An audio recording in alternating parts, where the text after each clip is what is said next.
आयु है इसेबां गिखौबा मानो नायलाय नायनो हायाबा सानफ्रामबो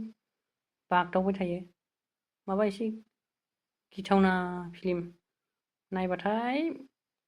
माने मोगथाङावनो माबा जानाय बायदि खालामथारोलै बेयो हामाथो जालायखोलै नोंसोर सानैजोंलाय माथो नांलायबाय थायोलै नोंसोरलाय है बुरगाब सिथा नोङो भुतनि फिल्म नायदों जों भुतनि फिल्म नायनायाव गियाबा माथो गिखागोन ना आरो जों सानैजों नांलायनायालाय कमनखा जों नांलायबाय थाखायो नोंलाय मा नांजाफैदों आरोलाय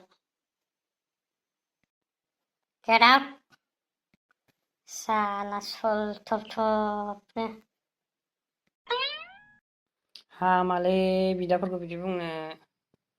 माबायदि मानसि जागोनबा नोंलाय नायनायाबो भुतनि फिल्मल' नायनो नागिरो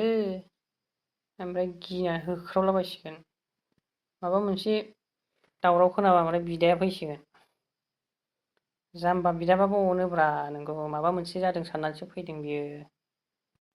है लरग' नोंबो सिथा बे जोंनि सानैनि आपसनि मामलासो नों बुंदेरना बेफ्राव होद होमबालाय आं नोंनि लोगो नंला खाथियाव थानानैबो जेबो बुंदेरनो मोनाबा बोरै जानांगौ होमबालाय आं बनथ मुरा बायदि जबाय थानांसिगौ आरो नोंसोरनि बकिलायनायखौ खोनासंबाय थानांसिगोन आं सिरि सिरि होद जालाय आंजों बिदिया औ दे जियानो हक बाद होदो बेफोरखौ नायदो फिल्मा